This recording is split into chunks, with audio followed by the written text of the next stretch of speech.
Ang Dimasalang Waterfalls ay matatagpuan sa Maria Aurora. So yun, bago tayo maligo mga kabooms, ayan, may trivia dito sa Dimasalang Waterfalls. So 3 layers siya. Ayan. So yung mga ninuno natin noon, nung sila ay nagningisda dito sa 3-layered Dimasalang Falls, kaya tinawag nilang Dimasalang. Kasi nung unang araw, nung panahong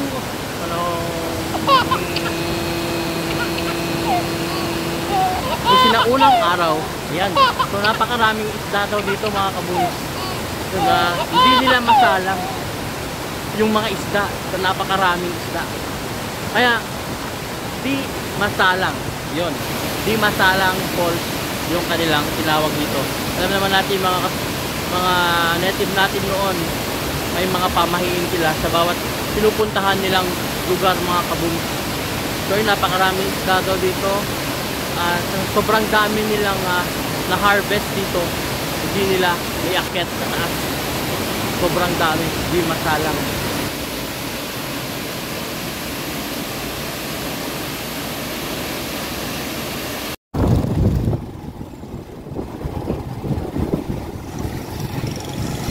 At tara na mga kabooms, samahan niyo ako sa Maria Aurora. Dito nga ay kumain muna tayo para meron tayong lakas sa pag-akyat sa Dimasalang Waterfalls.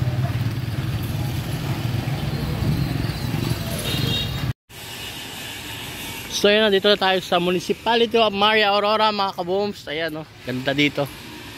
So siyempre, bago kayo pumunta sa mga tourist spot and destination na pupuntahan nyo, siyempre kailangan nyo mag-courtesy muna sa ating municipal tourism na nakakasakop mga kabooms. Hindi kayo basta-basta pupunta.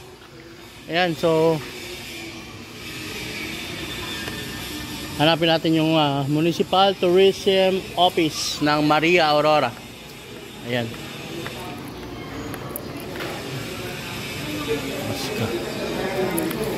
Good morning po. Sir, saan ang tourism office? Doon siya sa unang pintuan dyan. Yun. Dito po tayo. Dito. Okay. Thank you. Thank you, sir. Yan. Sir, shout out. Doon tayo. Sa second floor daw. Tatagtag yung kinain natin. Nakakain lang natin. Ayun. Tourism office. Akit tayo. Sigurin natin ang kanilang opisina. Mamaya makikita nyo mga kabooms yung pupuntahan natin. So ayan, papunta na tayo sa tourism office. So ano ba yun? Human Resource Comelec.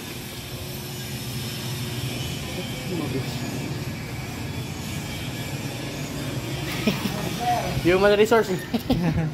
Ayan, sir. So ito yung mga kasama natin sa ating gala ngayon dito sa Maria Aurora. Yan, kaya sinasabi ko sa inyo mga kabooms, huwag pupunta kayo sa isang lugar, and especially hindi pa alam, pupunta kayo dito sa mga tourism office. Yan, para mag-guide kayo ng tama. Alright. So sir, let's go. Let's go. Alright, pupunta na kami mga kabooms. See you sa adventure namin ngayon with sir.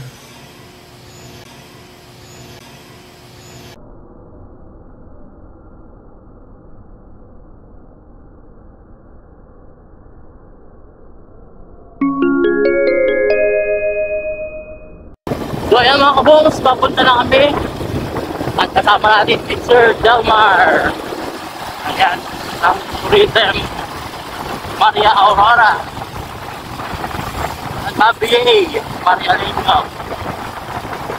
Ayan, buti na lang pinagbigyan tayo ng haring araw. Biglang uminit mga kabooms. Actually kanina pinalsa ng matutuloy, maaga yung plano. Ngayon ay hapon na, alas 2 na siguro. Ayan. So nag-update tayo para matuloy ito. Kasi minsan lang to mga kabooms. Ayan. Dadaan kami sa highway siyempre.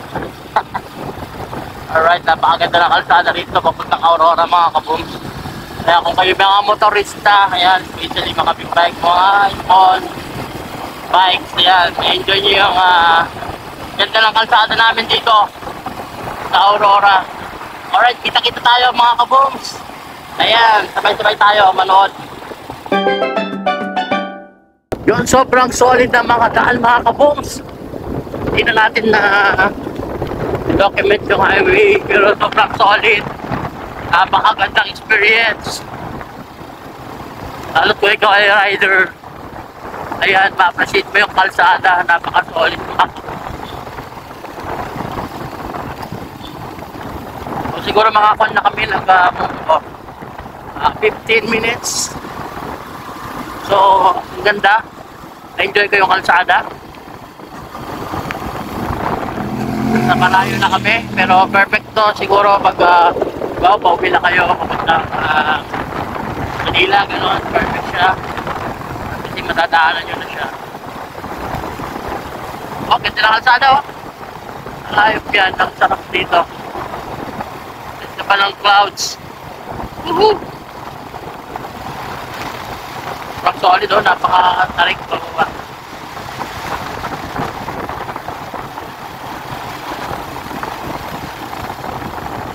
Wow! Ganda!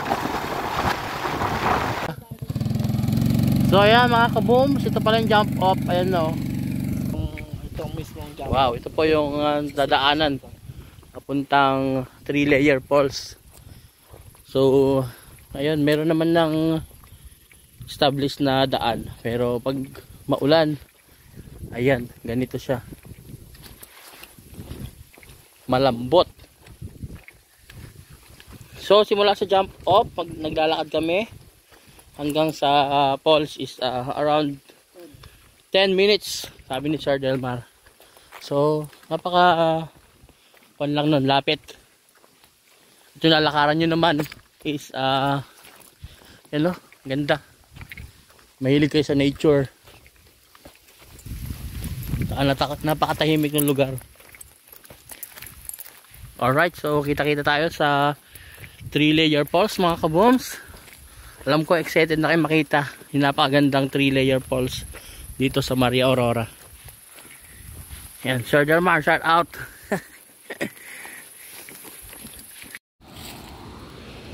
So mga kabooms, nararamdaman yung falls doon sa baba na rin. So bababain namin. Lamig na rito. Ayan, so wala kang problema mga kabooms kung maglalakad kayo. At mayroon naman silang mga ginawa na mga hagdan dito. O ayan mga kabooms, gawa ng province ng Aurora, siyempre ng municipality ng Maria Aurora, para mas mapadali yung pagbaba ng ating mga turista. Dati kasi punta dito, pero pure na lupa lang. Oo, pure na lupa. Madulas, pag umuulan, at hindi rin safe para sa lahat ng gustong pumunta. Pag matanda, hindi na makakaakyat. Oo. Kaya minabuti namin gumawa ng gatong project para sa lahat ng uri ng turista, pwede silang pumunta. Kaya nga sir, tamang-tama to ngayong mahal na araw. Whew! Ganda rito. So perfect dito, umaga pa lang sila pumunta sir, ano? Para ma-enjoy nila yung ganda. Ano? Ganda, nararamdaman nyo ba yung pulse? Yan, habang bumababa kami, palakas ng palakas yung tunog niya. At syempre yung tunog ng mga ibang insekto. Ayan, no? Ganda. Welcome tayo. Yun lang, may mga sangang durog. Ayun na, kikita ko na. Ayun, napakalupit. Whew! Napakalupit na akyatan mamaya. Alright.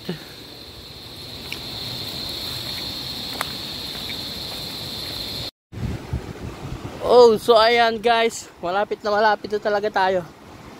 Ayan, konti na lang. Whew. Worth it yung pagbaba. At pagpunta natin dito sa 3-layer falls. Ayan na, malapit na, nakikita nyo. Ayan na, napaka-solid. Wow. Whew.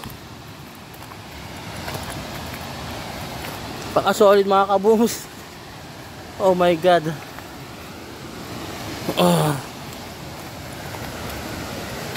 Kailang step din tayo sa pagbaba.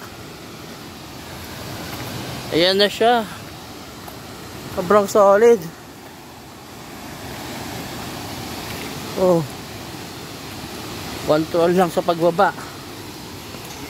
Oh my God. Ayan na siya, oh. Ganda.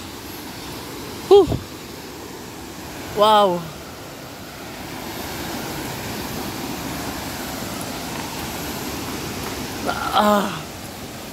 Wow.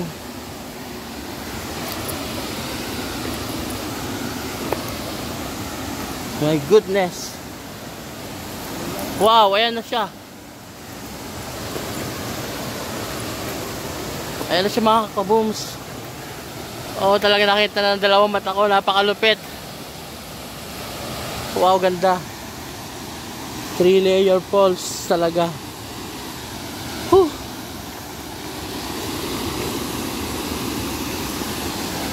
Yun know, first layer para mag-aambal siya.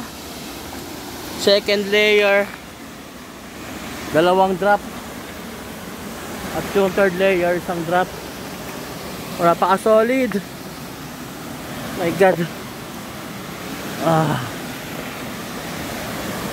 Whew.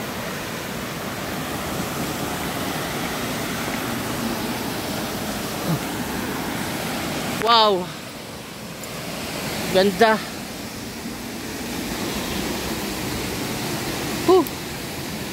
Kailangan natin maligo. Pang-refresh ating mga paa. Paakyat. Wow! So yun mga kabooms, ang 3-layer waterfalls dito sa Maria Aurora. Whew! Ito, napaka-solid. Ayan. Whew! Nangangatog ang ating mga tuhod pababa kasi medyo matarik sa mga kabooms. Ayan, 3-layer waterfalls. Napaka-solid. Ayan. Kaya isama nyo na ito sa bucket list nyo mga kabooms. 3-layer waterfalls. Dito lang yan sa Maria Aurora. Woo! Alright.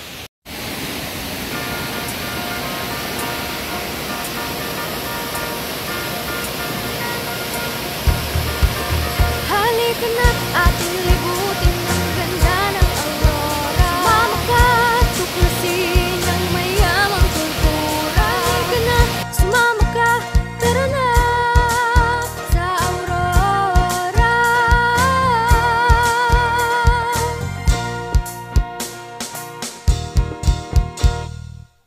Aurora ay mayroong 8 bayan na pinagpala sa likas na yaman. San Luis is your escape. Ganda ng Maria Aurora, Akaw, Baler. Heto pa, talagang wow, di pa kulaw. Agbiag, tidilasag, wadi karon nakasiguran. Narangkada, dinalungan, maedo, dingalan. Dingalan. So try nating maligo mga kabooms. Wow, lamig. Halika na't ating libutin ang ganda ng aurora. Ang lamig ng tubig. Tuklasin ang Lamig. mayamang My goodness. kultura. Halika na, Napakalamig ng tubig. sa aurora. Aurora'y paraisong bibihag ng puso. Pagdako'y papawiin ng kalungkutan mo. Mga alon ng dagat ay sumasaya. Kulay na surfboards doon So, sa let's go mga kabooms, masabay. maliligo na tayo. Yamang My goodness. tubig, masaganang nabubog. Ilog at talon, maaari mong pasyalan. Halika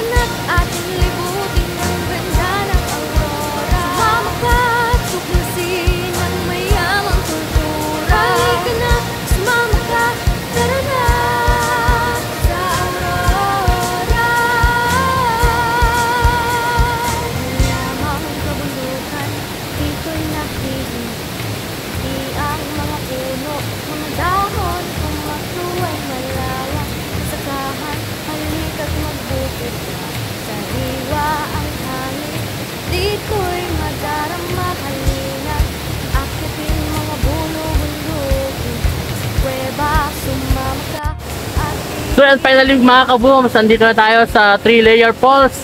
Ayan, kung papansin nyo, andyan na siya, oh, napakalupit. Ayan, worth it lahat ng pagod. Pagpunta nyo dito, actually di ka na masyado mapapagod kasi konti lang yung lalakarin nyo mga kabooms. So doon pa lang sa pagra-rides yan, na-enjoy ko na talaga yung simula dun sa town proper ng Maria hanggang dito. Ma-enjoy nyo yung pag-rides nyo, lalo kung naka-motorcycle lang kayo. So yan, at kasama natin si Sir Dermas sa yung tourism staff ng Maria Aurora. So, ayan, mayroon tayong mga katanungan kay Sir kung kailan po ito ma-open sa public.